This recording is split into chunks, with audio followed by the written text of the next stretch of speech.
नमस्कार। आज का विषय जो है बड़ा ही अच्छा विषय है। आज जो बात करेंगे वो सुख अधिकार के संबंध में बात करेंगे। सुख अधिकार क्या है? सबसे पहले जो हम देखेंगे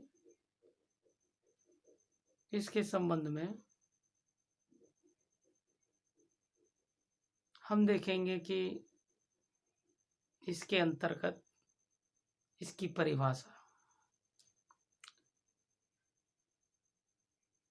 इसकी परिभाषा ये कहती है किसी व्यक्ति को उस संपत्ति का उपयोग करने का अधिकार या उस संपदा का उपयोग करने का अधिकार जिस पे उसका कोई खर्च या लागत नहीं आती। ठीक है ना? इसकी ये परिभाषा है। ठीक है। अब इसके संबंध में हम आपको एक उदाहरण देते हैं और मेरा मानना यह है कि आप अब इस उदाहरण को बड़े ही अच्छे ढंग से समझना, जिससे आपको सुख अधिकार अधिनियम के संबंध में संपूर्ण जानकारी हो जाएगी। अक्सर सुख अधिकार अधिनियम के अधीन गांव में या प्लांट जगह जहां डेवलप्स होती हैं वहीं अधिक इस तरह के अधिकार मुकदमे पाए जाते हैं, क्योंकि आजकल शहरों में या डेवलप क्षेत्रों में इस तरह की समस्याएं नहीं होती हैं।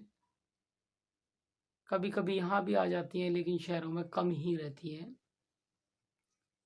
जो पुराने समय में कह सकते हैं आप 40-50 साल पहले और गांव देहातों में आज भी इस तरह के मुकदमे मान्य न्यायालयों के समक्ष दाखिल किए जाते हैं। ठीक है ना? तो इसमें जो उदाहरण है आप समझिए कि एक प्रॉपर्टी है जो या खेत है। अब किसी व्यक्ति को उस खेत पे जाना है या उस प्रॉपर्टी के अंदर जाना है। जो प्रॉपर्टी का जो दरवाजा है वो इस तरफ है, किसी भी तरफ मान लीजिए, लेकिन वो जिस तरफ है उस तरफ उसका जमीन नहीं है रास्ते पे आने के लिए। ठीक है ना? इसी तरह खेत की स्थिति है कि वो रास्ते पे पहुंचने के लिए उसका खेत तक जाने के लिए किसी दूसरे की संपत्ति का उसे इस्तेमाल या प्रयोग करना पड़ेगा जो उसकी नहीं। अब यहाँ यही एक समस्या है। संपत्ति तो उस आदमी की होगी, लेकिन जिस व्यक्ति का बीच में घर है सभी प्लॉटों के या जिस बीच में खेत है, उस व्यक्ति को उस खेत तक पहुंचने के लिए या उस घर के लिए दरवाजा जिस तरफ है उस तरफ से रास्ता निकलने के लिए, सड़क तक आने के लिए वो रास्ता प्रत्येक व्यक्ति को देना होगा। ठीक है नहीं? प्रत्येक व्यक्ति को देना होगा। अब कितना रास्ता दिया जाएगा ये मूलभूत प्रश्न है। केवल जाने आने का रास्ता दिया जाएगा। वो कहने लगे 10 फीट चौड़ा दे दो, 15 फीट, ऐसा कुछ नहीं है। केवल आपको निकलने तक का रास्ता दिया जाएगा। हाँ, जब भी वो जमीन का विषय आएगा तो वो जमीन उसी व्यक्ति की रहेगी जिसने वो रास्ता दिया है। ठीक है ना? मालिक वो उसी संपत्ति का रहेगा और वो हमेशा रहेगा। अगर कोई पीछे वाला उस रास्ते में पेड़ लगा देता है तो वो पेड़ उसका नहीं माना जाएगा। अभी पेड़ भी उसी का होगा जिसकी वो जमीन है। ठीक है ना? लेकिन हाँ, यह कि सुख अधिकार के रूप में आपको जाने आने का अधिकार, केवल जाने आने का अधिकार आपको प्राप्त होगा। अब आप उस संपत्ति को कहीं अन्य जगह इस्तेमाल या प्रयोग नहीं कर सकते। ठीक है नहीं?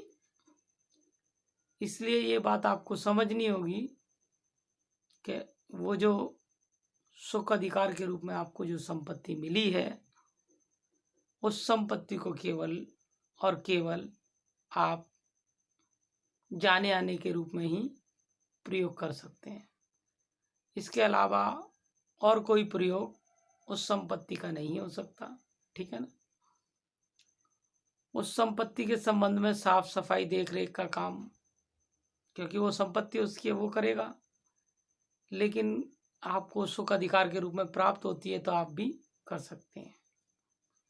इसी तरह से विंडोज़ के मामले होते हैं, विंडो अर्थात रोशनदान, जहाँ से रोशनी की समुचित व्यवस्था होती है और कहीं किसी घर को कोई प्राप्त नहीं हो रही है, तो उस तरह के केसेस भी मान्य न्यायालय के समक्ष ये दाखिल किए जाते हैं, वो सुख अधिकार के ही अधीन दाखिल किए जाते हैं, ठीक है ना। और ज़्यादातर ये केसेस गांव देहात या अनप्लान्ड तरीके से बसे हुए जगहों पे लेके लोगों में आपसी विवाद रहते हैं, जिनको समाधान करने के लिए इस तरह का कानून भारतीय विधि या शासन के द्वारा पार्लियामेंट में पास किया गया है, ठीक है ना। उपयुक्त मामले के संबंध में संपूर्ण सुख अधिकार के संबंध में यही ये जानकारी है और रास्ता हर हाल में दिया जाता है। नमस्कार।